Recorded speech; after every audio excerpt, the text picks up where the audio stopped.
Hands together to welcome Sir, inviting Her Excellency Francis Adamson AC, Honourable Governor of South Australia. A very warm welcome to you, Your Excellency. Inviting His Excellency Philip Green OM, Australian High Commission to India. Inviting Dr. Shailesh Nayak, Director NIAS, Chair Conference Organising Committee. Dr. Thierry E. Klein, President Nokia Bell Lab Solutions. Ms. Malini Dutt, Trade and Investment Commissioner, Investment NSW. Dr. Ian Martinus, Investment and Trade Commissioner, India Gulf Invest and Trade Western Australia. Dr. Subba Pavuluri, President SIA-India, and Mr. Anil Prakash, Director General SIA-India, to kindly grace the stage. Ladies and gentlemen, let's put our hands together to welcome all our distinguished dignitaries on the dais, please. Thank you.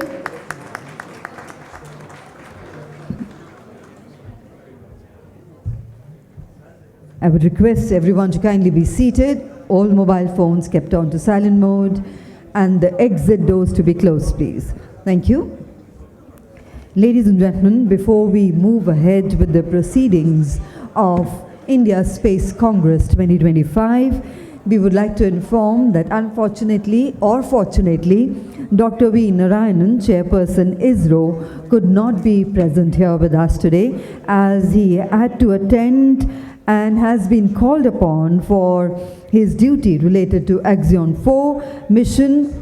And we do convey our best wishes for a successful mission and look forward to hear about all his accomplishments later.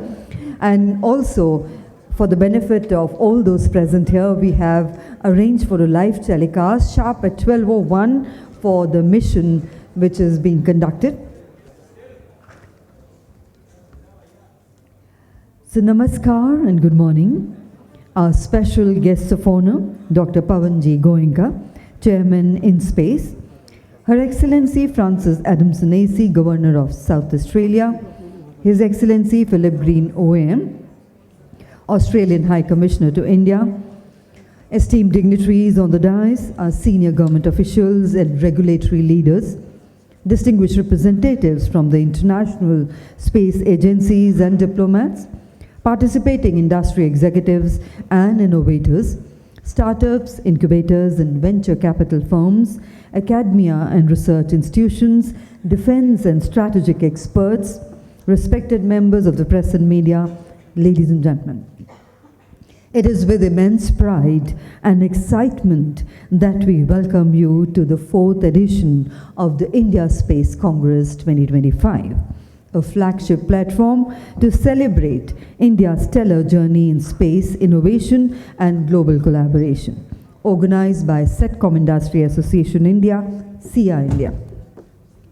The theme this year, Pioneering Innovation in Space Tech, India's Journey Towards Global Partnerships, reflects a shift from domestic capability, perfectly captures the spirit of the nation in longer not just participating in space, but leading and shaping its future.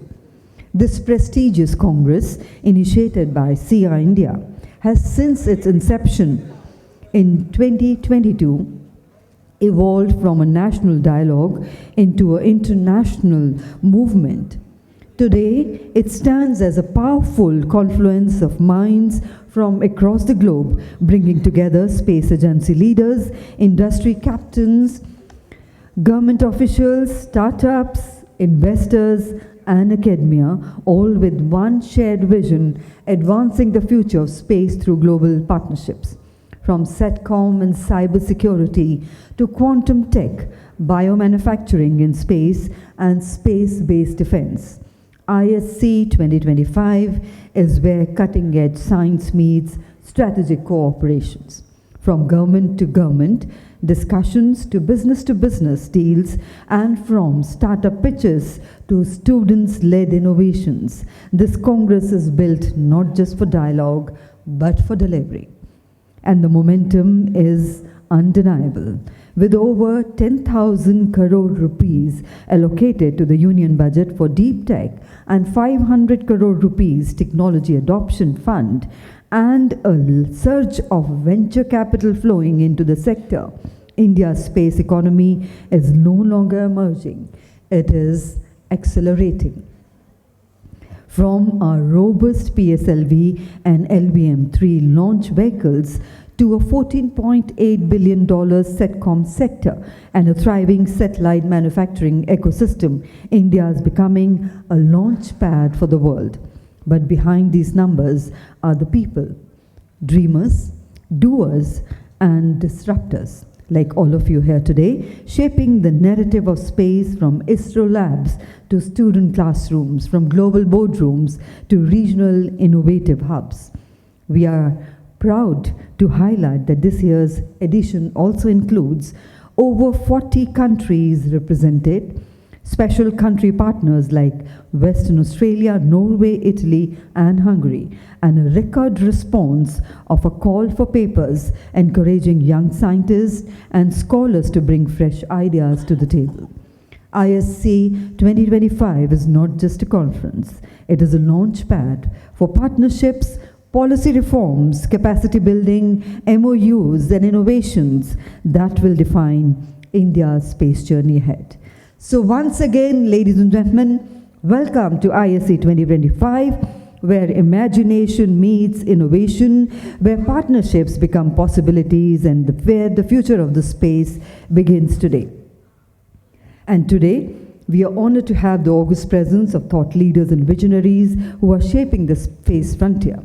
I would now request and invite Dr. Subba Pavuluri, President of SIA-India, to welcome and felicitate the dignitaries on the stage. We welcome and felicitate Dr. Pawan Goenka, Chairman in Space.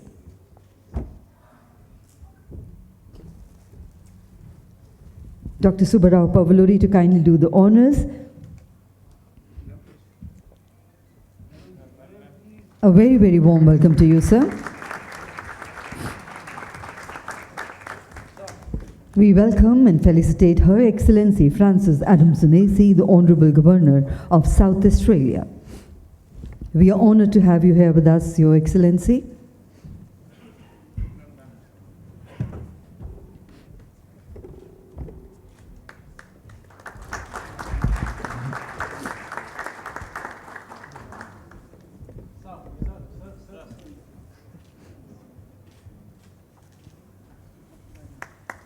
We welcome and honor Dr. Shailesh Nayak, Director NIAS, Chair Conference Organising Committee.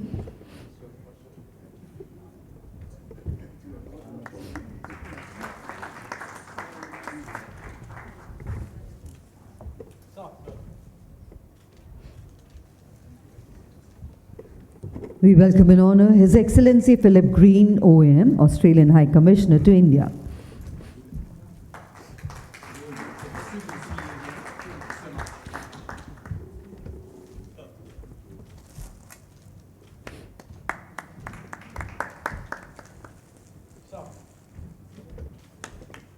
We welcome Dr. Thierry, Klein, President Nokia Bell Lab Solutions.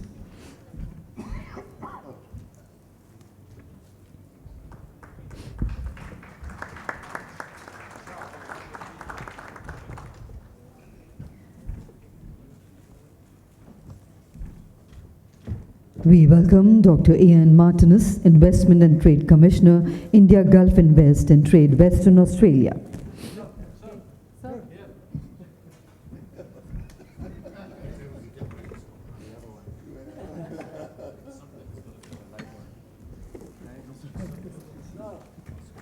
Warm welcome to you, sir.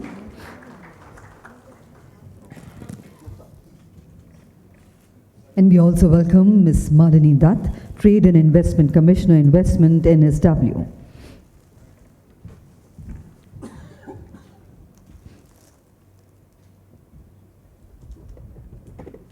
Thank you very much indeed, Mr. Subba, for doing the honors. And ladies and gentlemen, as it is a tradition in India that we begin every auspicious ceremony by invoking the gods and goddesses by lighting the ceremonial lamp.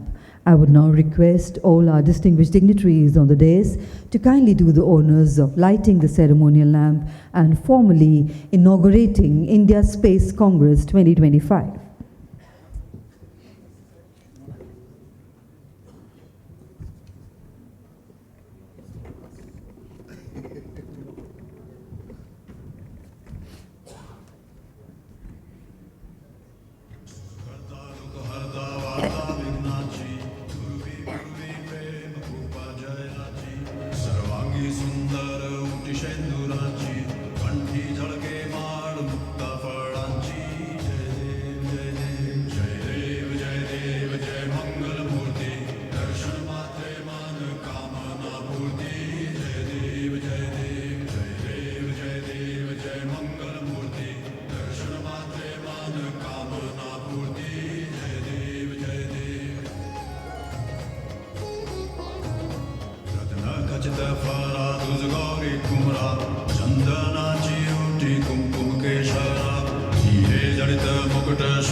And let's put our hands together, ladies and gentlemen, for the ceremonial inauguration of India Space Congress 2025.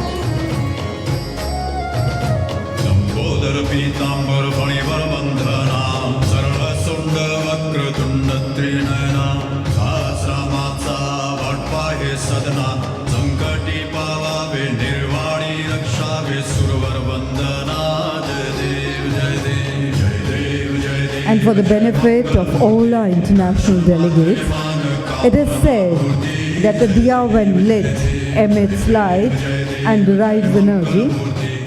It is this very life source that sustains us, and each wick being lit and passed from one to another symbolizes the sharing of knowledge. And each wick being lit today is a prayer for global peace, solidarity, and also for the success of the Axiom 4 mission today.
And ladies and gentlemen, let's put our hands together for the ceremonial inauguration of India Space Congress 2025.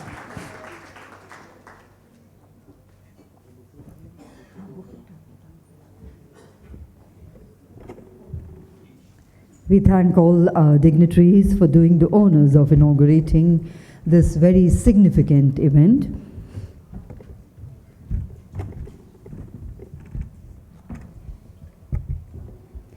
Ladies and gentlemen, it is now my distinct pleasure to invite the President of SIA-India, a pioneering figure in India's space industry and a tireless advocate of public-private partnerships, Dr. Subba Pavuluri, for the welcome address.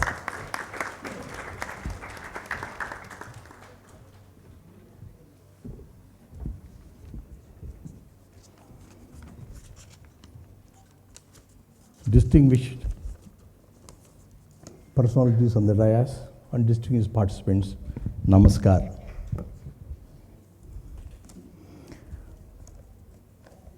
And this is my heartfelt welcome to the August gathering of visionaries here today. It's a moment of celebration, not only for India's growing leadership in space, but also our collective commitment to a future defined for innovation, self-reliance, and collaboration.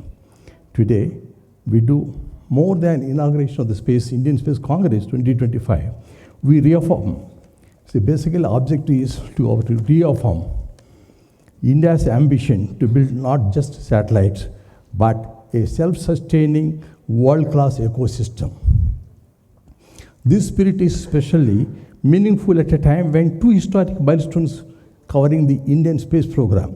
One is the DEFSAT which we have been conducting on that, and India's witnessing for SpaceX, which we did recently with the docking and undocking of the two satellites, which is the precursor to our next program, which India is planning to launch people into space and landing on the Chandrayaan and the moon. And the second important thing is today, in fact, now I think 9 o'clock already passed now. I think Mr. Shukla must be in the flight already, Shubhan Shukla. And 12 o'clock, I think he's going to reach the ISS. And this is a great event. And we are celebrating our Space Congress today on account of that.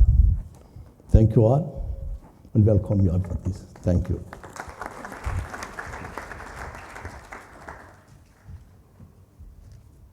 Thank you very much indeed, sir, for those warm words of welcome and to begin this very important Congress on such a positive note. Ladies and gentlemen, we now invite a distinguished Earth and Space scientist and chair of this year's Organizing Committee, Dr. Shailesh Nayak, Director of NIAS, to set the tone with his thematic address on India's strategic space innovation landscape. Let's put our hands together to welcome him.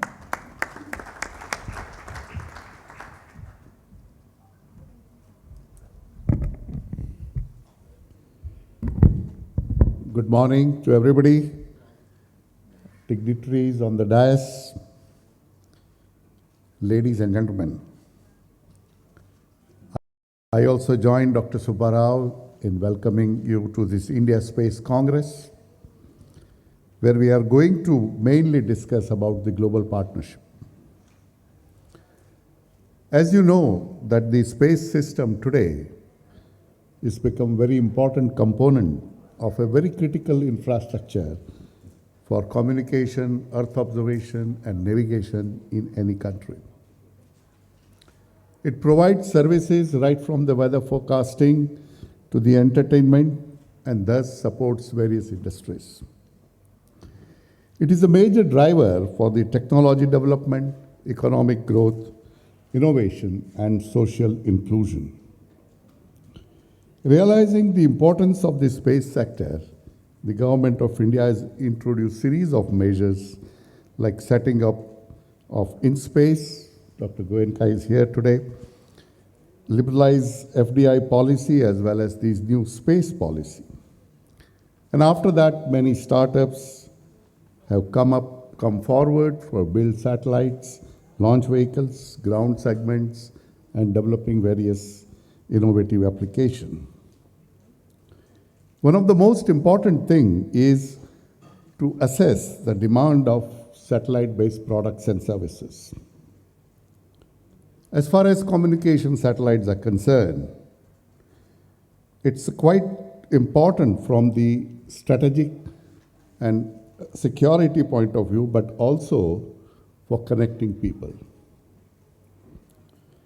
However, it appears that the demand of such satellites is still not very clear.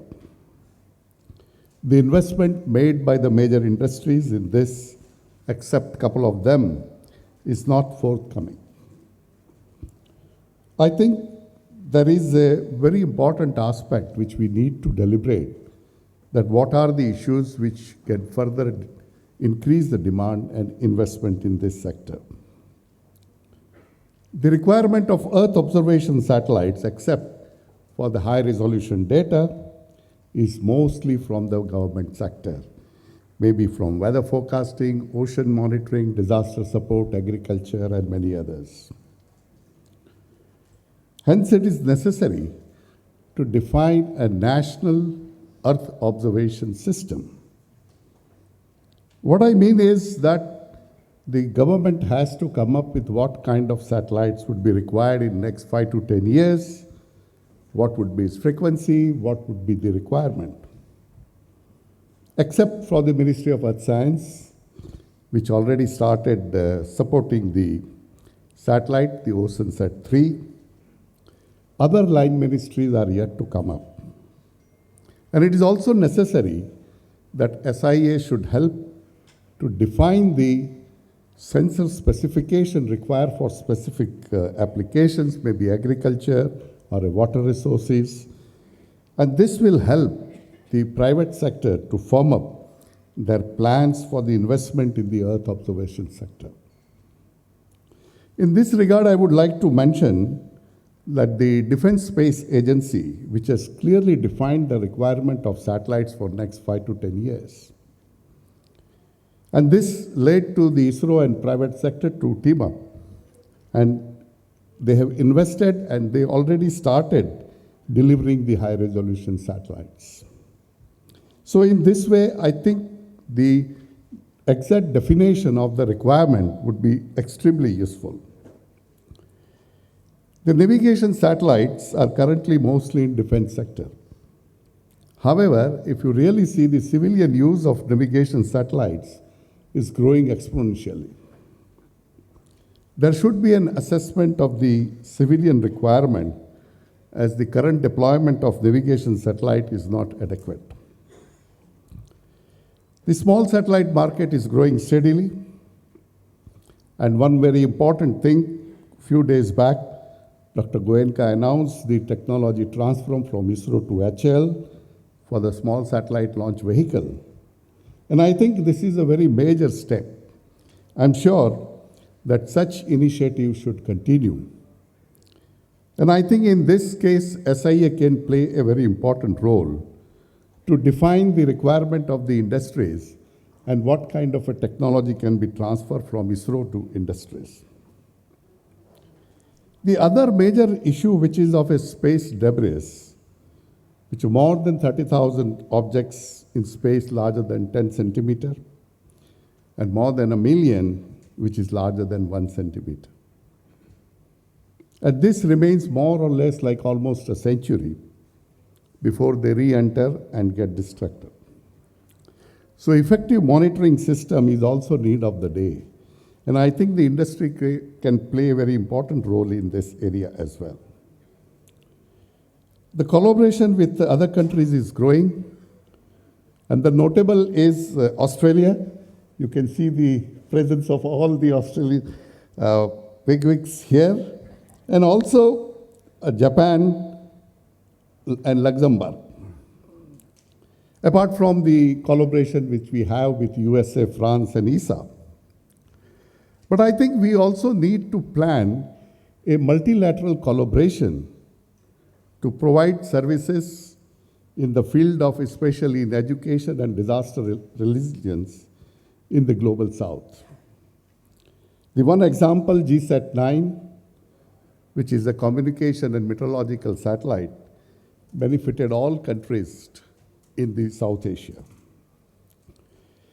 I understand that the space bill is likely to be finalized soon, and I think it is required for the effective governance and to implement the space policy effectively. It may also have to be aligned with the space treaty, outer space treaty. In my view, there is a need for a debate whether there is any changes required into the outer space treaty. Because in 1971, when it was finalized, there were only 2 space powers who essentially dictated what should be in the treaty.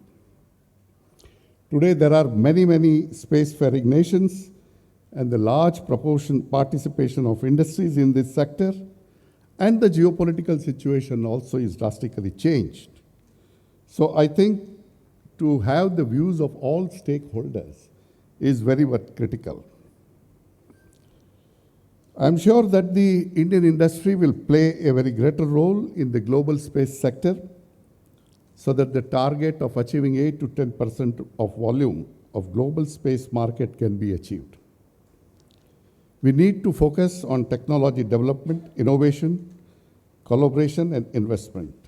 I'm sure SIA will be facilitate the same. I wish very productive and fruitful discussion in this conference. Thank you very much.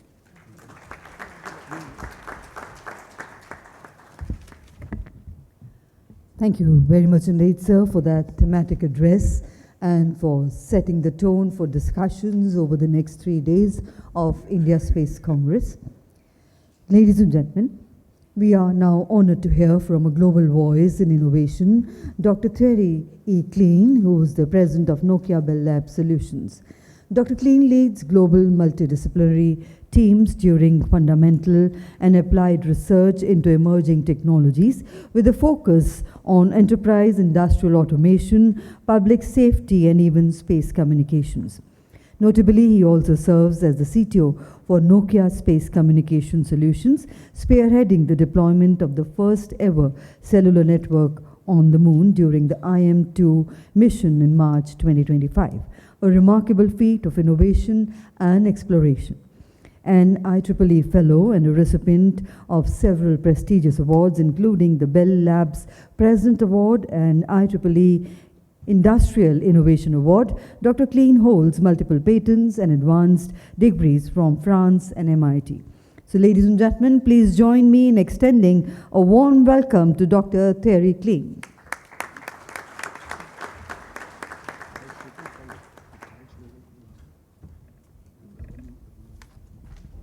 Thank you very much. Good morning, ladies and gentlemen. I actually have a few slides that I'm trying to figure out how to show them, but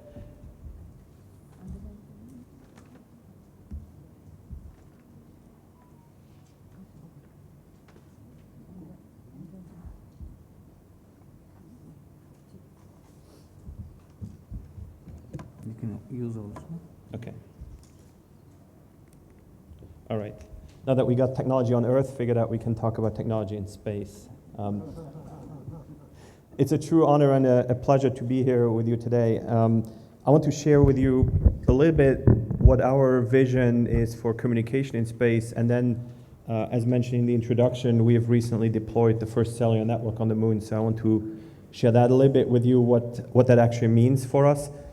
But more than anything, I'm here to extend an invitation to collaborate with us. We think of space as an ecosystem. It is incredibly hard, and I think it takes the entire ecosystem of government, technology partners, large companies, small companies, startups, to make all of our dreams of space exploration, going to the moon, going to Mars happen. And we at Nokia, we want to be a part of that, and we want to collaborate with anybody that we can help achieve and advance that mission. So when we started, Bell Labs actually has a long history in space. Back in 1962, we deployed the first communication satellite. And then about 8-10 years ago, we started thinking about space exploration again. And we realized that what we've known from the 1960s and early 70s with Apollo, it's actually the future of space exploration is going to be quite different. It's not about 2 astronauts going for a couple of days. We're really looking at longer term space exploration on the moon, eventually on Mars. We're looking at permanent presence on the moon. We're looking at operational, fully functioning economies with lots of different activities beyond scientific exploration. And we realize that none of that happens without advanced communication capabilities. Whereas 50 years ago, it was sufficient for 2 astronauts to talk to each other and we get some pictures back. That's not sufficient anymore going forward. If you think back at the pictures you've seen from the Apollo missions, there were 2 types of pictures. There was the gray, very low resolution video that you saw. Those were actually sent in real time. That was very low resolution, black and white, very difficult to distinguish the astronauts. And then you had the much nicer pictures that we've seen, but those were actually not sent in real time. They were taken on cameras, the film was brought back to Earth, the pictures were developed, and we have these nice pictures. But when we think about future exploration, we think we need a network that's much different from, and capabilities that are much different from what we had 50 years ago, where it was maybe voice, maybe kilobit per second data. I think that's your 2G world. We all live in a 5G world right now, and we're going into a 6G world. So how do we bring those capabilities into space to support a future economy? So that was what we set out to do, and they said, well, we're, as a company and as Bell Labs as a research organization, we built advanced networks that all of you use every day. The capabilities we built, you have in your pockets and allow you to connect at home, at work, when you're on the road. So how do we take those technologies and we bring them to bear for space exploration? And that's kind of what we set out to do. How do we take the terrestrial technologies that are some of the most advanced networking capabilities we know, how do we take those technologies to space, knowing that a network on the moon has to look very different, and there's different requirements and different challenges from a network you deploy on Earth. So that was the starting point, and I'm going to actually skip a couple of slides. So we fortunately found partners in NASA and in the space industry in the US that shared that ambition. And back in 2020, we were awarded a project from NASA to build the first cellular network on the moon. And this was part of the Intuitive Machines IM-2 mission. And we partnered with Intuitive Machines that builds lunar landers. They've now gone to the moon twice. We also partner with a company called Lunar Outpost that builds rovers. And our ambition was really to build a network that connects payloads and rovers that are on the moon to a network that's on the lander for advanced video, data, sensor information, command and control on the surface of the moon. And at the starting point, it's a cellular network, it's standards compliant, and it uses the same technology that's in your pocket today. But it's optimized and adapted and really reconceptualized for the harsh environment on the moon. So what are we trying to accomplish with this mission? Well, first and foremost, it was build this network, and there were two key requirements that are different from a terrestrial network. It has to be size, weight, and power optimized. Anytime you go into space, size, weight, and power are premium features. You don't need to support millions of users, you need to support a small number of devices. That gives you opportunities for reducing the size, weight, and power of the equipment. And then, of course, it has to be hardened for space. It has to first survive the launch on the rocket, it has to survive transit to the moon, it has to survive landing on the moon, and then it has to operate in a radiation environment and extreme temperature environment. So that was really where we spent a lot of our engineering effort, taking Nokia technology but harden it for that space environment. Then integrating it with an Intuitive Machines lander, and then deploying that on the moon. And the network, so when you drive along the highway or you look at buildings, you see network infrastructure along tall structures. That network was going on the lander. So think of the lander as your cell phone tower. And then we take what is your smartphone and we put that into two payloads. One is a rover that was driving on the surface of the moon, and that was developed by Lunar Outpost. And the other smartphone was built into a hopper, and as the name suggests, it hops on the lunar surface. And that was built by Intuitive Machines. And so both of those two payloads were going to be deployed on the lunar surface, perform their scientific missions, and we provide the network between the payloads and the network. And ultimately, it was proving that you can take that cellular technology that we use every day, and we can adapt it for supporting this mission. High data throughput, two-way communication, and at extended range. And that's really the benefits that cellular technology provides you. So here's maybe a picture of what that looks like. On the left side, you have this little, what we call the user equipment. That's the equivalent of your smartphone. It doesn't have a phone, it doesn't have a screen and a keyboard because there are no astronauts in this mission, but it has all the communication functionality. And just to give you a reference, this is about the size of a deck of cards. And that goes, there were two of those that go into the rover and the hopper. Then of course you have your antenna, you communicate over the wireless interface, and then we get into this network in a box, which is the size of a pizza box. And that is your entire cellular network. I would claim it's the most compact cellular network you can find anywhere today. And that is mounted on the lunar lander. And so the communication goes between the network on the lander and from this pizza box over the wireless channel, wireless interface to the payloads on the rover and the hopper. And then there is a direct-to-Earth link for sending all the information back to mission control. all this sensor data, video, images comes back to mission control, and in the other direction, command and control messages for the network as well as for the payloads can be sent over that direct-to-earth link. So we're responsible for the left to middle side here on this picture. So there is one of all of these on the moon right now on the South Pole. So this was the ambition of the mission. I don't know how many of you have followed the Intuitive Machines IM2 mission.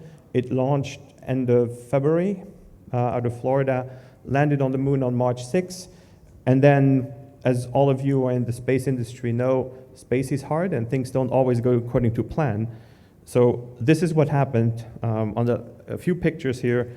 The left side, you see a picture, I say that's a selfie that the lander took when it had just separated from the Falcon 9.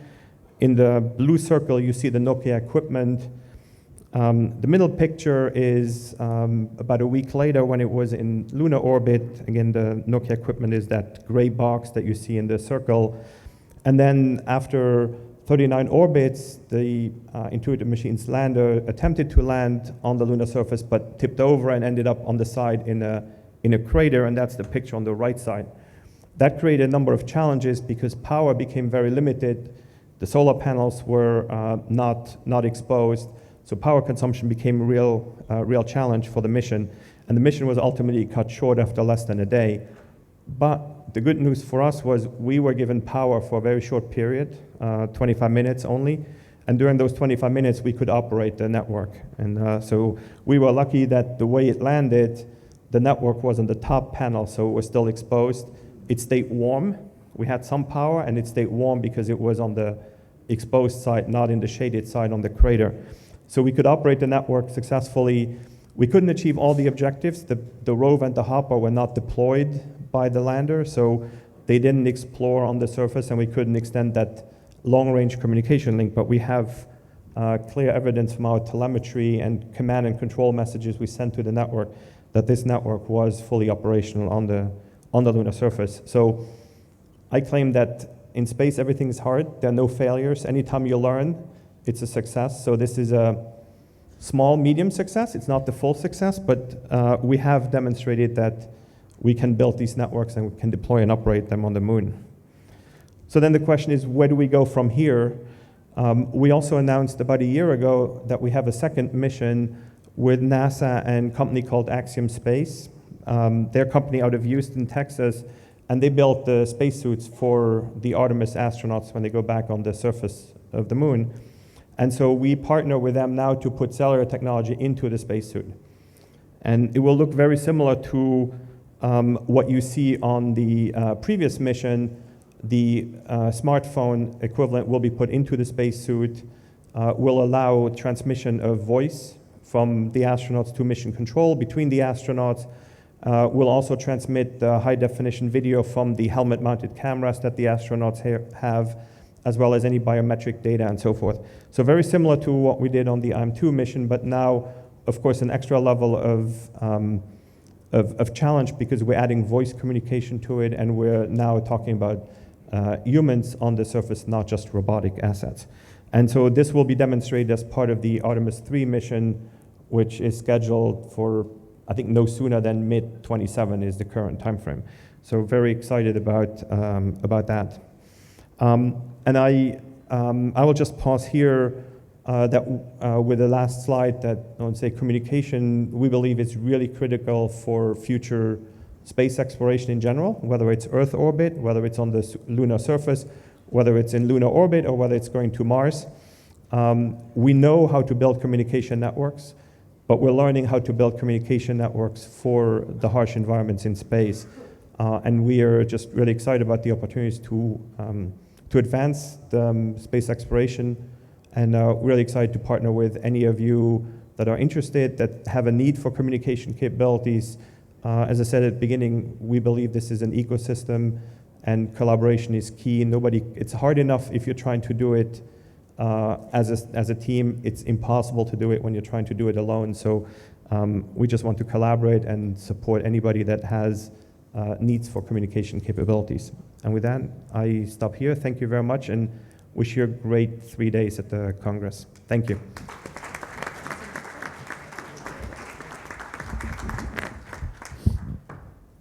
Thank you very much indeed, sir. Ladies and gentlemen, now bringing perspectives from Australia's global outreach and investment missions, we welcome Dr. Ian Martinus, Investment and Trade Commissioner for India Gulf, representing the Western Australia. With deep experience in economic development, innovation and strategic engagement, Dr. Martinus is leading efforts to strengthen Western Australia's trade and investment linkages across the key global markets, including India. So let's put our hands together to welcome Dr. Martinus.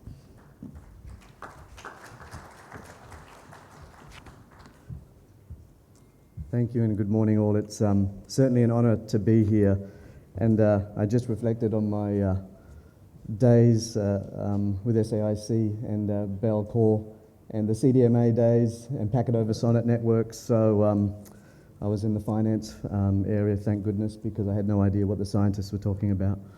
But I can see it's come a long way since Bell Labs and Bell Core. Good morning, ladies and gentlemen. My name's Ian Martinus. I'm the new West Australian Government Investment and Trade Commissioner for India Gulf, the Gulf region. Having only recently taken up this post, I've been struck by the depth and breadth of Western Australia's cultural, diplomatic and economic ties with India, and I'm fortunate enough to be soon living for an extended period in Chennai. But we do have offices in Mumbai and Dubai. And India is also our 6th largest international trading partner. Government of Western Australia is pleased to support the 2025 India Space Congress, and the theme is perfect, advancing global partnerships for a sustainable space future, clearly and closely aligns with WA's strategic goals to grow our space industry and strengthen our ties with India. The global partnership theme resonates with me, in particular with international development projects in my past, in public and private realms. As neighbours on the Indian Ocean Rim, WA and India are uniquely positioned to create mutual benefit, and I agree with sentiments of Keynote about deeper space collaboration and an ecosystem. India has long been a global leader in space, from launch capability to satellite innovation and downstream applications. Western Australia, on the other hand, offers unmatched geographic advantage in ruggedized and harsh landscapes, from world-class ground infrastructure, space tracking capabilities, to cutting-edge remote operations and space-to-earth technology transfer, baking in security by design and deployment methodology. Conformity with international data transfer protocols between friends will also define this emerging landscape. We have a panel discussion this afternoon that I'd implore you to come along to at 2:30 this afternoon, looking at unlocking bilateral growth and global impact through WA-India space collaboration. And again, looking how the ecosystem together with friends can build or harness and build infrastructure, create innovative opportunity and bankable IP in the commercialization world, but also enhance resilience for all humans and environmental outcomes. On our panel today, we're joined by an esteemed group of experts, and we're very pleased with everybody who accepted, so please come along. The chair is our good friend Chris Cubbage, Editor-in-Chief of My Security Media, along with some esteemed colleagues, Nathan Davis from Austrade's Trade Commission here in New Delhi, Dr. Subba, as well, the pioneer in India's private space industry, Dr. Vinod Kumar, representing InSpace, Shailesh Palikonda, VP of Skyroot Aerospace, Venkat Pillai, co-founder Lat60 Connect AI, and Dr. Siddharth Pandey, who we just met in the lobby from Fugro Spark. And there's also some NASA experience in there just thrown in. I would like to thank our esteemed panelists and moderator for joining us today. Please come along.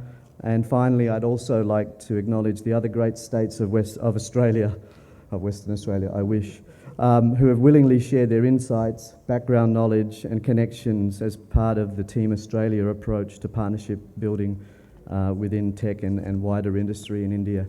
Thank you very much, and I hope to see you this afternoon.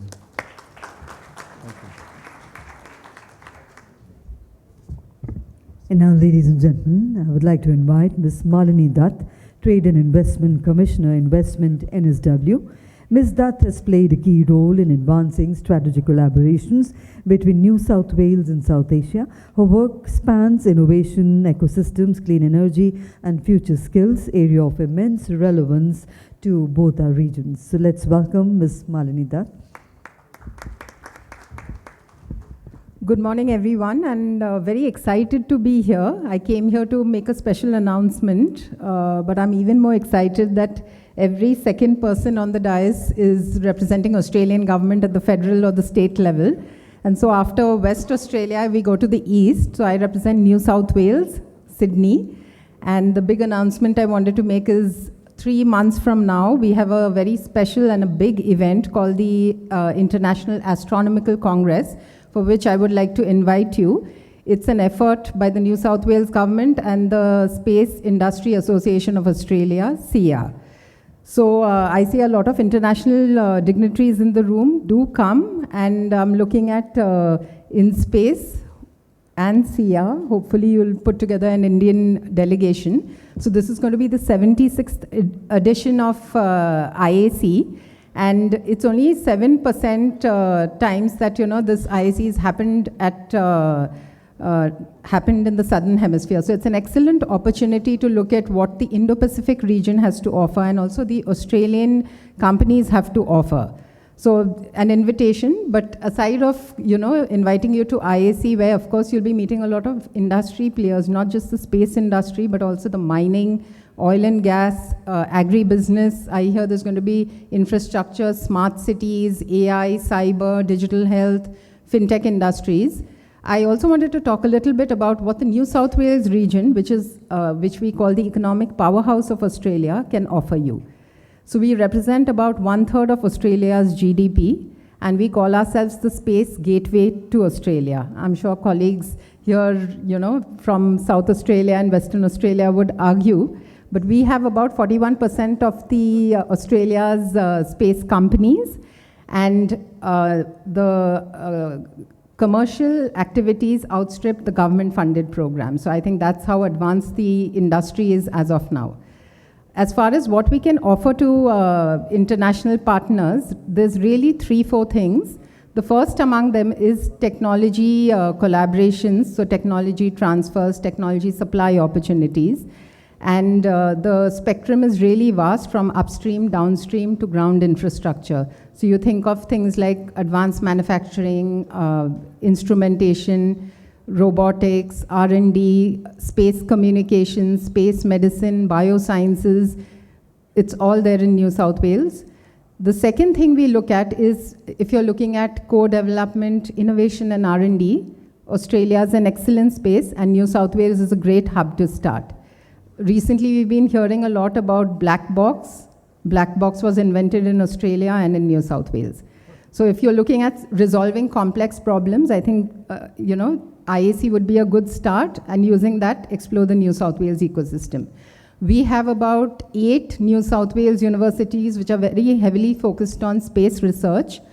There are also centers of excellence. So for example, UNSW, which is very highly ranked, is specialized in space engineering.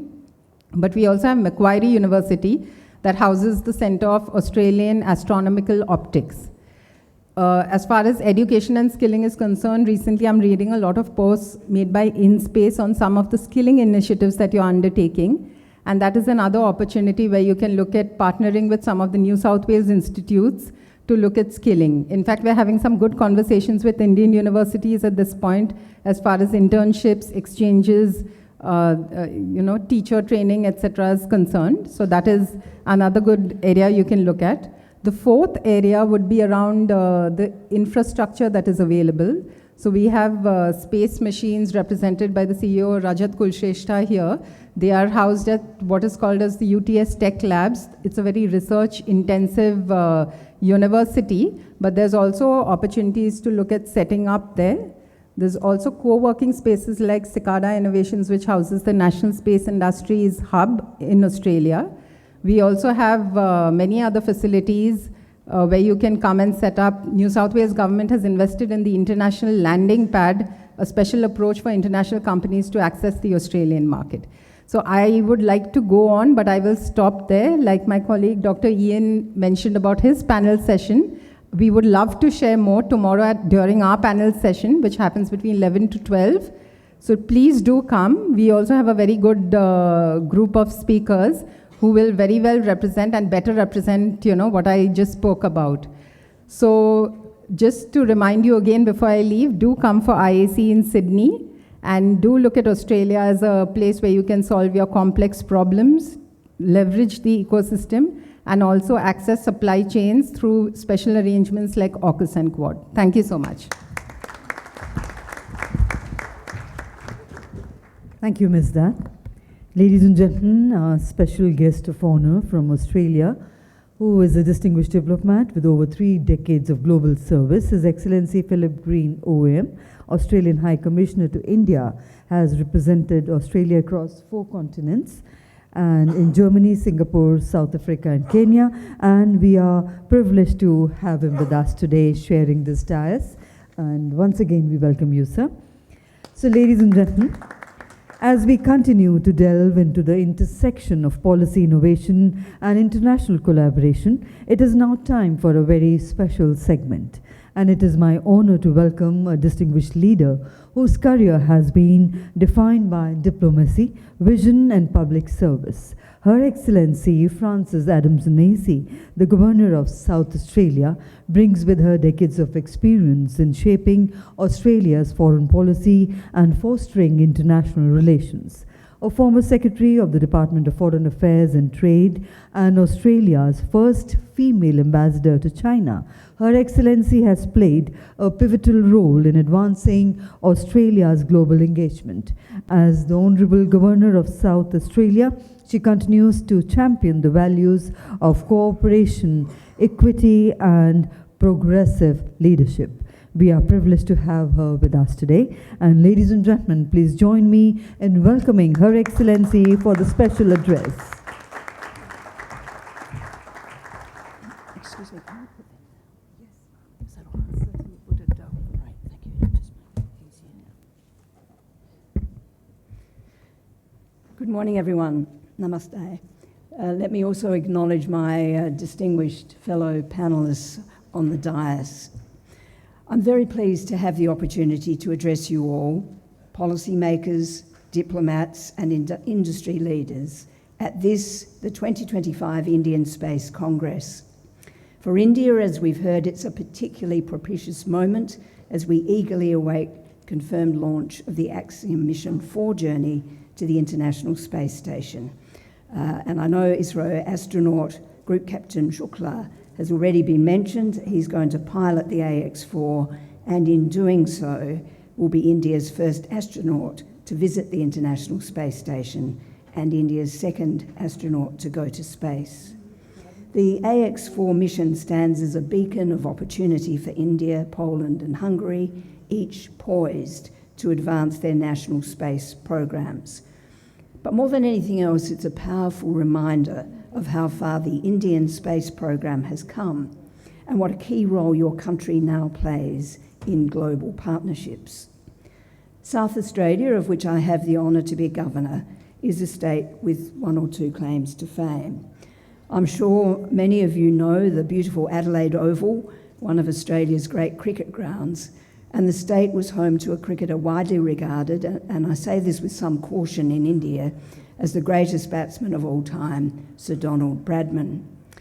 We have long been known as Australia's defence state and will soon be building the nuclear-powered SSN AUKUS class submarines. But in the context of this conference, we are also Australia's space state. South Australia's history in space dates back more than half a century. On the 29th of November 1967, we were the 3rd country in the world to launch a satellite from its own territory after the Soviet Union and the USA from the Woomera test range in the north of South Australia. WRESat, which was adorned with a bounding kangaroo logo, operated in a polar orbit and re-entered the atmosphere over the Atlantic Ocean on the 10th of January 1968 after 642 revolutions of the Earth. 5 decades later, in 2017, we became home to the Australian Space Agency, the Mission Control Centre and Space Discovery Centre. We are also home to the SmartSat Cooperative Research Centre, which has invested almost $250 million in satellite and Earth observation research. South Australia has become a magnet for talent and innovation, helping to launch and attract over 100 space-related organisations to our thriving space ecosystem. South Australia's vast desert landscapes and proximity to the Southern Ocean offer unique geographic advantages for the global space sector. One of our homegrown companies, Southern Launch, has received approval for the Whalers Way Orbital Launch Complex, providing both polar and sun-synchronous launches, and has established a launch and recovery test site at Cunibba on the state's west coast. In February this year, the Cunibba test range supported the first ever return and recovery of a spacecraft to a commercial spaceport with the return of the Varda W2 capsule, and just last month supported a second recovery. South Australia's space companies and capabilities cover every stage of the mission life cycle. These include small satellite manufacturer Inaugural, Internet of Things provider Myriota, and Fleet Space Technologies that is using seismic sensors and a small satellite constellation for mining exploration, all demonstrating that South Australia can deliver world-leading innovation. The University of Adelaide, Innovore Technologies and Subba Astronautics are key partners of the National ELO2 Consortium, which was recently chosen by the Australian Government to build and operate the Australian-made lunar rover, cleverly named RUVER. And we're pleased that Adelaide will be the location of mission control operations for the Space Matri mission, a joint Australia-India initiative, which will see the Indian Space Research Organisation launch space machine companies Optimus spacecraft to focus on the growing challenge of space debris. And of course, I acknowledge my colleague from New South Wales. Space Machine Company is in fact based in New South Wales. We have a thriving university and research and development sector too. The University of South Australia has hosted the International Space University Southern Hemisphere Space Studies Program for 20 years, attracting students from around the globe, including 4 space professionals from India last year. The same university runs the Innovation and Collaboration Centre Venture Catalyst Space Program, which has hosted many Indian startups over the years, including Hex20, who are developing turnkey satellite mission solutions, and Gigantra, specialising in space situational awareness, space traffic management and collision avoidance, and ResearchSat, who are developing satellite payloads for life sciences and biology research in microgravity. 2 more Indian space startups, BioSky Space Innovations and TrisLabs, have joined the highly regarded Accelerator program this year and are well on their way to scaling their technologies to create real-world impact. The University of Adelaide is home to the Research Centre for Excellence in Plants for Space, leading the way in space-inspired plants and food research. And I have to mention, I have tasted some of their duckweed. I think it has a way to go. And Adelaide also hosts Extraterrestrial Environmental Simulation Laboratory, XTERES, the first of its kind in Australia. XTERES offers simulation and testing of equipment in lunar and Martian surface environments, a crucial step in space technology development. Flinders University has a team of experts in space law and policy, including specialists in space archaeology. And as I speak this week, Adelaide is hosting the Australian Space Cyber Forum to discuss the critical issue of cyber security to the space sector. The South Australian Government recognises the importance of investment to support the state's capabilities in space and defence, and organisations which are accelerating innovation, entrepreneurship, research and education. It is why the government is investing $20 million in a common users space laboratory at Lot 14, South Australia's world-class innovation district, located in the heart of Adelaide's CBD. The facility will support space manufacturing to accelerate the development of local space innovation into real-world commercial technologies. I acknowledge that I'm joined here today by representatives of the governments of New South Wales and Western Australia, and of course by Australia's High Commissioner to India, His Excellency Mr. Philip Green, OAM, who spoke at this Congress last year. All Australian governments, state and federal, recognise the importance of space-enabled technologies to economic growth and sustainability, and that Australia has a combination of geographic location and emerging capabilities which are supporting our engagement in the global space economy. All Australian governments agree that India is a priority partner. There are clear complementaries and strategic alignment between us. We understand that extensive work is underway between the Australian Space Agency and InSpace to foster civil space ties.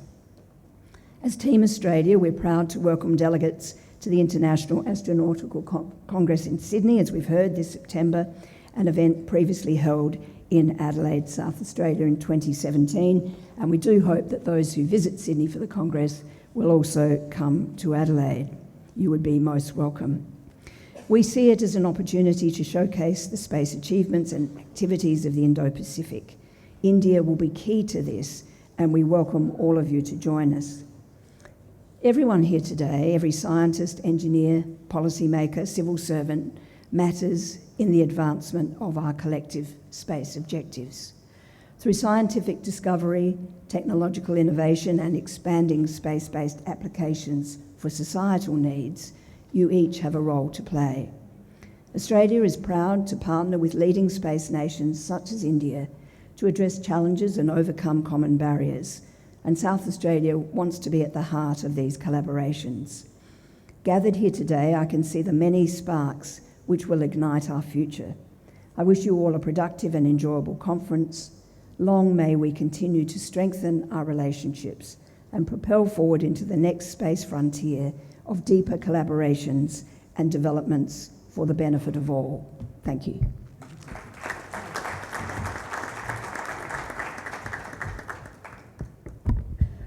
Thank you, Your Excellency, for that insightful and motivating address we had from you. Ladies and gentlemen, Her Excellency has some pressing commitments which she has to attend to and has requested to leave. But before you go, Your Excellency, may we request you to join us for the group photograph of all the panelists, of our distinguished dignitaries on the stage.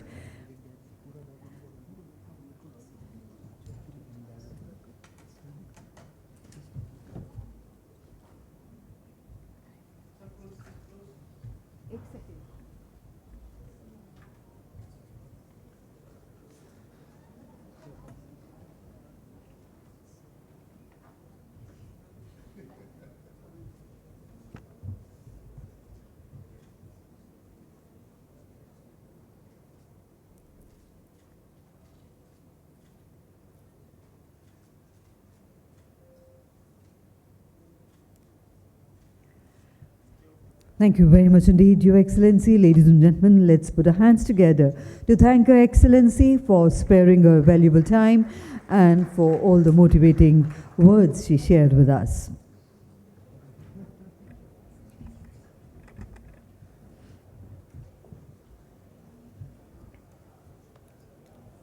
So, ladies and gentlemen, as we move ahead, it is our privilege to welcome an eminent technocrat and visionary leader, Dr. Pawan Goenka.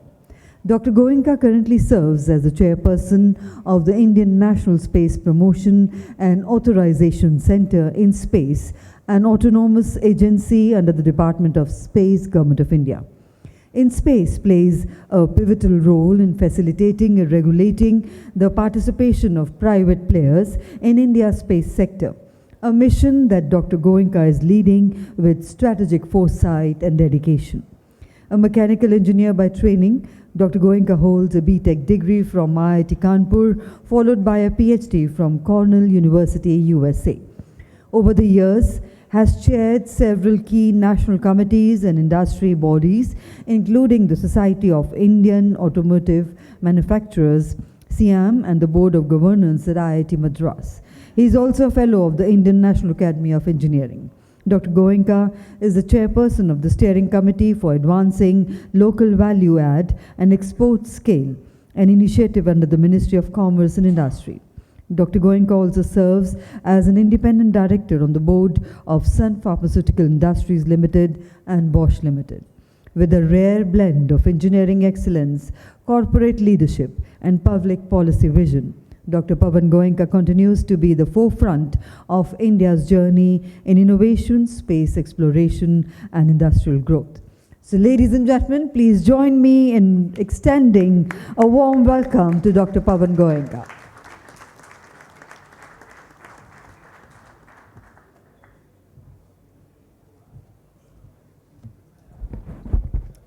Thank you for the long intro. I keep talking to the same people every alternate month, so I'm sure by now everybody knows everything about my background. I hope so. Excellencies, dignitaries on the dais, colleagues from the space industry, other delegates, friends from media. Let me start off by congratulating Satellite Communication Industry Association India for organizing this conference and taking it to a really global level. It's only the 4th edition, I think, of the conference, and already expected that more than 1,000 delegates will be attending over the 3 years, in spite of the current geopolitical situation where many had to cancel last minute. And Mr. Anil Prakash and Dr. Subba has led SIA and have done a wonderful job. Thank you very much, and my compliments to you. I noticed that there are about 100 speakers over 3 days. And when I went through the list of the speakers, pretty much everyone who matters in the space industry in India was there. Of course, Chairman ISRO had to leave because he had to go and attend the Axiom 4 launch. But very, very impressive list of speakers. And again, I don't know how you managed to get all of these people here, but you do manage every year. We have the theme here today about India's journey towards global partnerships. And indeed, that's a very apt theme, because as we have said many times, that India has a very bold ambition for the space industry, or the space sector. And there's no way we can fulfill that ambition without true global partnerships. The partnerships in terms of technology, partnerships in terms of market, partnerships in terms of investment, and partnerships in terms of overall collaboration with various companies and creating scale is required. And I'm very happy to see several countries represented here. Of course, Australia has been talked about multiple times. And I must also extend my thanks to Australian delegation for the kind of partnership that we have developed over the last 3-4 years with Australia. And we have perhaps the deepest collaboration in the non-government, that is in the commercial space with Australian country and the multiple companies from Australia who are doing excellent work with Indian partners.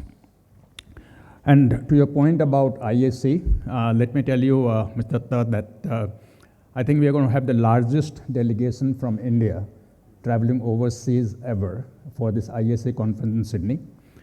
We have taken the largest exhibition space we ever taken ever before in IAC, that is ISRO and in space and still together. And we have at least 24 exhibitions that exhibitors will be there, and many people who are in this room would be there. So I think you can count on 75 to 100 people from India being there at that time. Okay. Now, space sector in the last 3-4 years is going through a pivotal transformation. Government-led to collaborative, innovation-driven, and led by NGEs in addition to ISRO. And NGEs are private companies, NGEs are PSUs, NGEs are academicians. And since the last year we met here, a lot of major things have happened to take the march towards the ambitious goal that we had set for ourselves. Earlier, I think Dr. Nayak talked about the SpaceX launch that happened, which was a very significant demonstration of technology for India. Many of the companies sitting here in the private sector have demonstrated their capabilities in multiple areas, and also realizing at the same time that space is not a game for the kids. There is a lot that needs to be done. There are a lot of technological complexities that are there. Many companies started off thinking that they'll reach a certain milestone by a certain time and realizing that it's going to take a lot longer, which is fine because space is a complex subject and we need to do it very carefully. Even very well-known launches get delayed multiple times in order to get it right. So that should not be a concern at all, and we should take our time and do it right. Dr.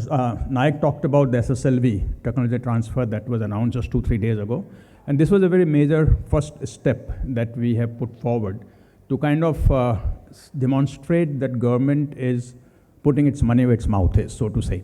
All the things that we have talked about on how more and more will be depending on the industry to provide all the space services, we're demonstrating with multiple things. Over the next week, in fact, we have 2 major initiatives for which we have the final bids that are coming in.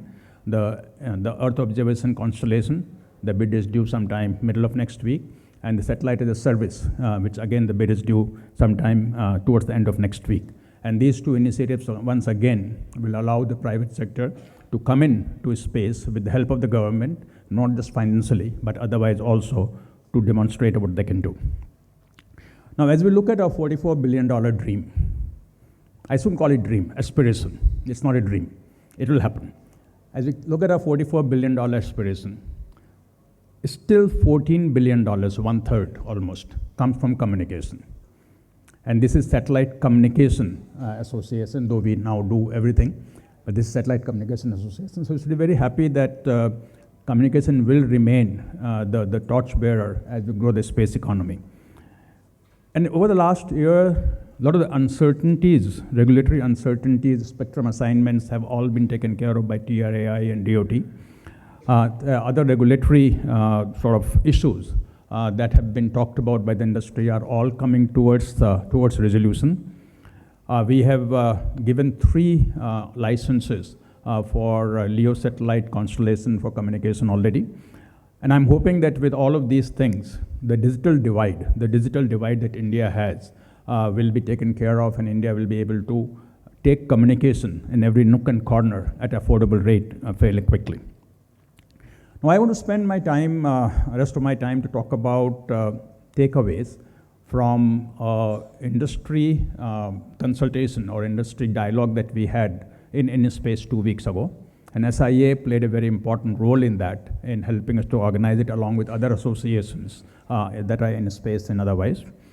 The outcome that we came out with will be published very soon on the IDP of InSpace, so you can go and take a look at it. But I'll just focus on few parts of it. We asked this conference, this is not a conference, it's a dialogue, was more about listening than telling. And we tried to understand from various stakeholders what would they like everyone else to be doing. We asked the question, what InSpace needs to do more of. We asked the question, what ISRO needs to do more of. We asked the question, what the other government departments need to do more of. We asked the question, what the industry needs to do more of. We asked the question, what people who are not in the space industry need to do more of. And we got some very interesting insights. Looking at InSpace, what came out was that InSpace need to become sort of orchestrator for the space industry, create and provide access to infrastructure, do demand generation, de-risk private investment, be a single window connect, de-bottleneck, bring ease of doing business, create international contact, facilitate investment. So in short, InSpace needs to provide money, provide technology, provide infrastructure, provide demand, provide money, de-bottleneck, remove ease of doing business, or remove complexity of doing business, and all of that. Too much to ask for, isn't it? But don't worry. That's what InSpace is all about. We have been created for the purpose of doing everything that the industry has asked for. Okay? We have been successful in few areas. We are making some progress in other areas, not quite successful in some other areas. But let me assure you that everything that the industry has asked for, InSpace is fully committed to, and will do every bit that we can to make that happen. From ISRO, the expectation is to do more facility creation, to do new technology development, to do orbital missions, pivot to mentoring and doing R&D, not to be a service provider, capacity building, and stronger partnership with industry. And again, if you look at all of these things, the Indian space policy says exactly the same. It will not happen overnight. It's not turning off a switch and turning on a switch. It is something that will take time, but you can see from all the actions that ISRO is taking and from everything that InSpace is facilitating, that that's the direction that we're moving in. And you will see more and more of ISRO contracts coming to private industry. You will see more and more of defense contracts coming to private industry, and so on and so forth. The third, what other government departments will be doing. Of course, ISRO in space is also government, but what other government departments will be doing. First is to provide long-term roadmap for applications and other upstream activities. Again, Dr. Nayak touched upon that earlier. I'll talk about it. Provide ease of doing business, import-export restrictions that are faced by the industry, to remove those restrictions, greater funding, space bill. Ranjana Kaul is here. She always talks about a space bill, to release the space bill as quickly as possible, release IP to private sector, strengthen space diplomacy, and create regional partnerships around the Indian Ocean region, and to have a national space education program. Very interesting. I mean, if you look at this, the understanding of what is being expected from the other government departments is very clear. And it's very clear that the demand anchor for some time will be the government. Okay? Now, you have already seen how defense has opened its door. There's a very clear roadmap of what defense needs to do in the upstream sector for at least next 10 years. There's already sort of businesses that have been awarded from the defense sector on what needs to be done, some to ISRO because of complexity and the sensitivity, and many to private sector for developing the upstream activities. Similarly, currently a huge exercise is going on. Those who have been in the sector for a long time would remember something was done in 2015, where all government departments sat with ISRO to determine what kind of applications need to be developed over the next several years, and a lot came out of that. It was all sort of internal, so perhaps many people are not aware of it. But now, after 10 years, we're revisiting that. There are meetings happening with government departments to look at the long-term roadmap for applications, and then to see what kind of technologies need to be created to make that happen and involve private sector. The 2015 exercise was without private sector. This exercise will be with private sector to see how private sector will play a big role in that. As far as space diplomacy is concerned, I think you can see that outcome already. The number of international visitors that we have, the number of countries that are interested in India's space program and collaborating with India is a clear proof of the progress that we are making in that. Now, what's the expectation from the industry? Number one is to shift from reliance on ISRO for business to build globally competitive, full stack solution. Now, I say that because still today, many companies are saying, when will ISRO give me business? That's fine. But the business has to be beyond what ISRO will do for the industry. You have to reach out to the other sectors. You have to reach out to other government departments, while InSpace will help, but you'll have to reach out. And we'll reach out outside India. The capability that Indian companies have need to be demonstrated much more aggressively outside India to generate business. Second, engagement with the users need to happen early. We have to reduce the time to market. Solution is needed now. No department of government is going to wait for 3 years for you to provide a solution to the problem that they're facing. And also, a very insightful point here is that often we have a solution looking for a problem.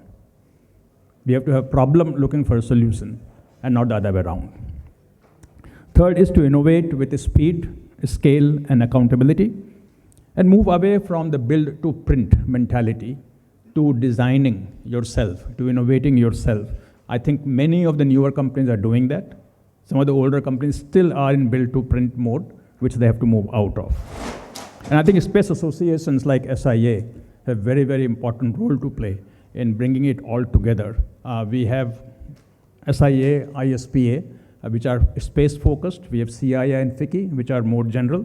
And I think the combination of these four, along with Geospatial World, the 5 associations that we work with very closely in space, would help us to put the whole thing together. So I think if I was to summarize, one space technology. On the space technology, the expectation is that we need to build foundational model for geospatial and Earth observation applications, leveraging AI, ML, and data fusion. And this is something that I think is really needed. There is so much that is happening outside the space sector in terms of technology that have to be brought inside the space sector, and no better people do that than the private sector people who are here in this room. Also, a desire to bring Nayak in mainstream. Nayak is a very powerful infrastructure that we have. It's going to get more powerful over the next 2 years with new launches, and how to bring it into civilian application through technology. Space IoT is something that we need to look at much more aggressively. And the usual thing that we talk about, which ISRO is completely aligned with and working on, are reusable rockets, in orbit servicing, space robotics, space manufacturing, and so on. So just to put it all together, I would say that we need in India a unified vision across all the stakeholders. Synchronized and strategic progress needs to be made. Industry needs to work on large anchor projects or problems to drive all stakeholders together. And we have to see a playground not as corridors of Delhi, not even as whole of India, but the whole of world, the global playground. And we need faster execution of programs. India's space economy is moving from vision to reality, slowly, but steadily. The leap from capability to ownership, and from domestic relevance to global ownership, something rests on the shoulders of the industry. In space, as I said, will continue to be a committed enabler for industry to move forward. Time for industry to lead with urgency, boldness, and a global mindset. So let me conclude by saying that let's work together to make India not just space capable, but space competitive, space strategic, and truly space global. Thank you very much.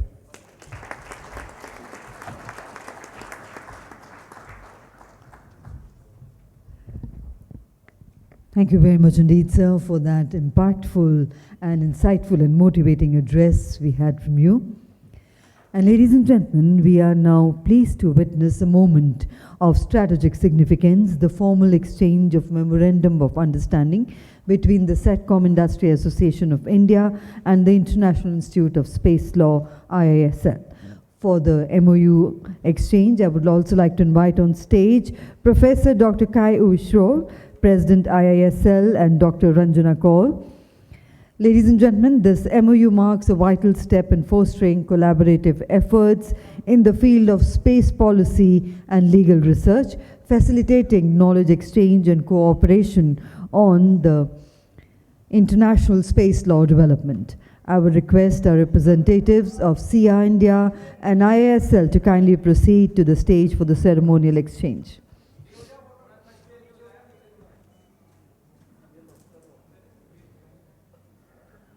Congratulations to both SIA-India and IISL.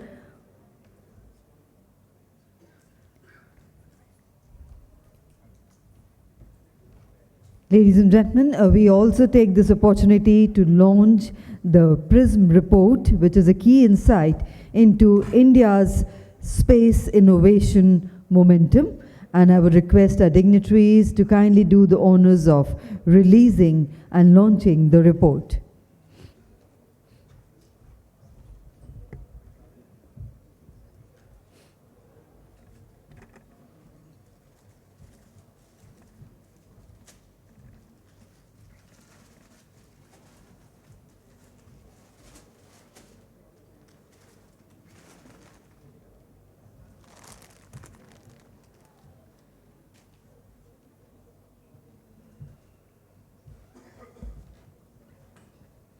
And ladies and gentlemen, let's put our hands together on the launch of the PRISM report, which is a key insight into India's space innovation momentum.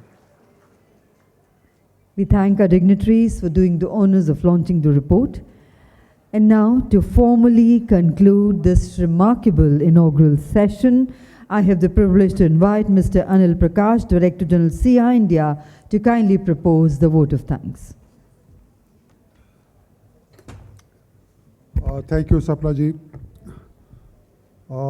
What a big league, India Space Congress. These three things is happening today, and which is not by any force, by anything. I think it's a divine forces which align. Number one, first ever combination of the states of Australia along with High Commissioner. They all are here, and whole Australia, they have been represented. It's never happened. Second, we have today launch, the Axiom 4 mission launch is coincide with the opening of India Space Congress. Please mark it 1201. We're going to have the live demonstration in the Desire Hall where the exhibition is taking place. The third thing, which I say, things have not we planned. I think this is the destiny which we have been looking forward together in a collaboration. I'm very thankful to Honorable Governor of Australia to be present here. She has to leave because she has a meeting with the minister, but his gracious presence has really awakened us. And also our High Commissioner for Australia, that was his hat trick. That's the 3 consecutive time he has been involved into the inauguration of our events. That's really good. That shows remarkable participation of the Australia. Thank you on behalf of them, and please convey our gratitude to them. Dr. Shailesh Nayak, what we are today, he is our chairperson for Organizing Committee, and he is giving us the guidance how this we should look into, what we have the subject has chosen. There is an Organizing Committee, which is headed by Dr. Shailesh Nayak. We have a Program Committee, which is headed by Dr. Ghegde. So that's why he's converted to the program, which Goenka sir has just mentioned. Sir, let me correct, there are 225 speakers, not 100 speakers. Sorry. There are 35 sessions and 225 speakers. We have 1,000 registered delegates from 40 countries. This time we added 4 countries more. Middle East, means UAE, Dubai. We added Thailand. We added Hungary this time. We also added Norway this time. So we completed about 40 country participation this year. Dr. Pawan Goenka, thank you, sir, for your guidance. And one, sir, we fail again. You asked us last time, please increase the size of the room. We did. But sir, we fall short of that. We'll promise you that next time we'll have a much larger, bigger room than this. I'm sorry, those are standing side. I'm really, Dr. Goenka warned me. Please arrange some bigger room. I did, but sorry again. We'll definitely make sure that we'll. Dr. Pawan Goenka is a beacon, and I think what he did in 3 years, it's mind-blowing. The institutional, which is just getting on started, that normally takes about 10 to 12 to 15 years to get on that job. He did it in 3 years. Let's give a big round of applause. Because, and his commanders of the spaceships, right here, they're sitting here, they are the directors, they are just phone call away. I have not seen such a kind of attitude. It is better than corporate culture. I think it's had this inculcated in the team of in space. You could call anybody, Dr. Video, Dr. P.K. Jain, Dr. Jyoti. You can call anytime. They are available. Pawan Goenka, sir, himself is available, and his phone number is available. Everybody knows his mobile phone. He is not shy away for giving his phone number. You give anything to them. The response is, if it is not 24 hours, within 48 hours, their office respond back. What's the? Not only directly concerned to them, But if it is not concerted, they will still look at it. And we have experienced, we have shared number of times our problem, and we have found a solution most of the time. I'm really thankful, sir. You have given us decadal vision. Of course, it is a collaborative, and we have to work together. I think we have aspiration to be there. And journey has just started about 2 years back. And decadal vision is the vision for every countryman or every person who uses the global economy space. So they have to contribute. So this is open for everybody, as it's open for the collaboration. It is not only India alone. We cannot achieve 44 billion by 2033. It is everyone in the room has to collaborate and work together. That is the way we have to look forward. Thank you, sir, for giving that vision. I'm really thankful for you, to your kind presence. I'm thank you for Mr. Thierry for Nokia Lab to present. It's such a wonderful presentation he made, and he shows that mobiles network can also work on the moon and the other planets. So thank you very much. Make it possible for our astronauts to use those communication. They don't have to carry headphones. They can wear them on their spacesuit. Thank you very much for your presentation. I'm really thankful to Malini for giving his about. Of course, that is not intended. I'm sorry. It is not intended to bring competition, Australian state competition over this inaugural session, but it is just virtue being there. Thank you, Malini, for your address. Thank you, Dr. Ann, for you being here, and really privileged listening to you. And we will definitely like to work, both of you, how we can collaborate, how we can bring our space industry together, and if we could then. And another thing which I forgot about, but is 3 things happening. I forgot in between. The third thing is, this dais has 2 Padma Shri awardees, Dr. Shailesh Nayak and Dr. Pawan Goenka. Let's give a standing ovation to these 2 stalwarts of the nation, which the government has recognized them for their, I think, what they have delivered. Thank you, sir, for your.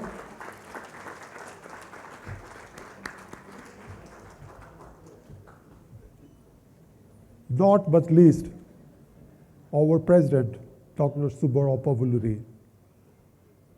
He is a silent spectator, but his word speaks more than action, or his action speaks, sorry. So his action speaks more than word. So under his leadership, what we are doing today, I think we have so far progress. The institution we have just completed 4 years, and we try to reach. We have more than 50 MoU partnerships in the world, and we have progressing well on the Media Space Con. We also have a depth set. We have a number of publications. I hope you will enjoy the conference, the 3 days and deliberation. Please do visit the exhibition side also, and networking. There's plenty of opportunity for you to refer. Thank you very much for being patient, listening to me once again. Thank you.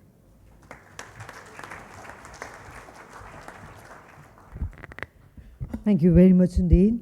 And we also once again take this opportunity to thank all our esteemed dignitaries. And ladies and gentlemen, with that we conclude the inaugural session of the India Space Congress 2025 Day 1. And we would now like to invite our guests to proceed towards the exposition area, followed by tea and networking in Desire Hall, in the open area next to the Desire Hall, as well as a lure for all our speakers. But before we all move ahead, we have an announcement. As you all are aware, today the Axiom Mission 4 is launching today at 12:01 India Standard Time from NASA's Kennedy Space Center in Florida. And the mission is historic for India, as it includes Group Captain Subhanshu Shukla from ISRO as the pilot, marking the first time at ISRO. And ladies and gentlemen, we have...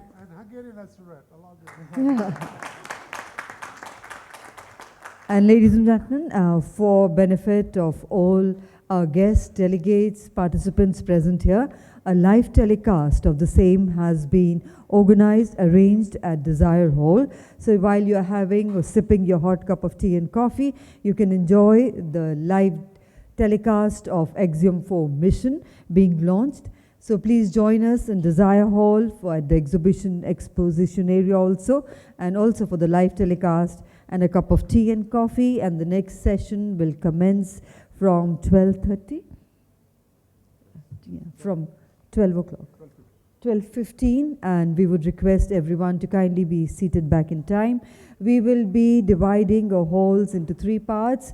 This, where we are now facing, will be part 1, part 2 on the right hand side, and part 3 will be in Inspire Hall. So please look at the agenda and the sessions, topics that you would like to attend, and accordingly you may be seated in the respective halls. So ladies and gentlemen, thank you once again for this wonderful start to India Space Congress 2025. Join us for networking, tea and coffee at the exposition area, and also for the live telecast. So see you back for the sessions. Thank you once again.